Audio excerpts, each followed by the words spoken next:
उत्तर प्रदेश के इटावा से एक चौंका देने वाली और झकझोर देने वाली घटना सामने आई है, जहां एक तरफ मेरठ की घटनाओं पर सियासी दल बयानबाजी में जुटे हुए हैं, वहीं इटावा में दलित समाज पर हुए हमले पर अब तक एक रहस्यमयी खामोशी छाई हुई है। मामला उसराहार थाना क्षेत्र के भोरजपुर गांव का है, जहां दलित समाज द्वारा श्रीमद् भागवत कथा का सप्ताह ज्ञान यज्ञ का आयोजन किया जा रहा था। मंच पर देवी देवताओं के साथ संविधान निर्माता बाबा साहब डॉक्टर भीमराव अंबेडकर की भी तस्वीर श्रद्धा से वहां पर लगाई गई थी। दिन में कथा और रात में कीर्तन का कार्यक्रम चल रहा था।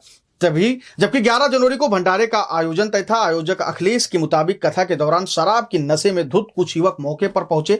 इनमें महिपाल यादव, संजीव यादव, भूरे यादव, राम यादव, नगला जिंद निवासी महेंद्र सिंह, ऋतिक कुमार और कई लोग शामिल थे। सभी के हाथों में लाठी डंडे थे और माहौल देखते ही देखते तनावपूर्ण हो गया।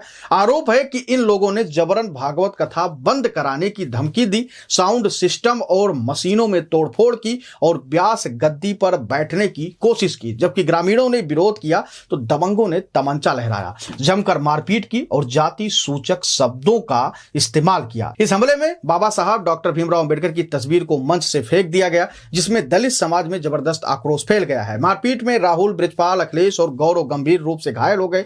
सबसे चौंकाने वाली बात यह रही कि घटना की जानकारी रात में ही पुलिस को दे दी गई, लेकिन आरोप है कि कोई तत्काल कार्रवाई उस समय नहीं की गई। इससे नाराज होकर अगले दिन बड़ी संख्या में ग्रामीण ट्रैक्टर से थाने पहुंच गए और आरोपियों पर सख्त कार्रवाई की मांग करने लगे। मामले ने तूल पकड़ा तो पुलिस हरकत में आई। क्षेत्राधिकारी भरथना राम दमन मौर्य ने बताया कि पीड़ितों की तहरीर के आधार पर मुकदमा दर्ज कर लिया गया है। नामजद आरोपियों में से 3 को गिरफ्तार भी कर लिया गया है, जबकि बाकी की तलाश जारी है। सवाल बड़ा है कि क्या दलित समाज द्वारा धार्मिक आयोजन करना अब भी कुछ लोगों को बर्दाश्त नहीं है, या फिर बाबा साहेब की तस्वीर पर हमला सिर्फ तोड़फोड़ है या एक सोची समझी मानसिकता है। और सबसे बड़ा सवाल, इटावा की इस घटना पर सियासत की चुप्पी क्यों है। इटावा की यह घटना न सिर्फ कानून व्यवस्था पर सवाल खड़े करती है, बल्कि समाज के उस चेहरे को भी उजागर करती है जो आज भी बराबरी और सम्मान से डरता है। आप अपनी राय हमको देकर जरूर बताइएगा कि जिस तरीके से कथा में व्यवधान डाला गया,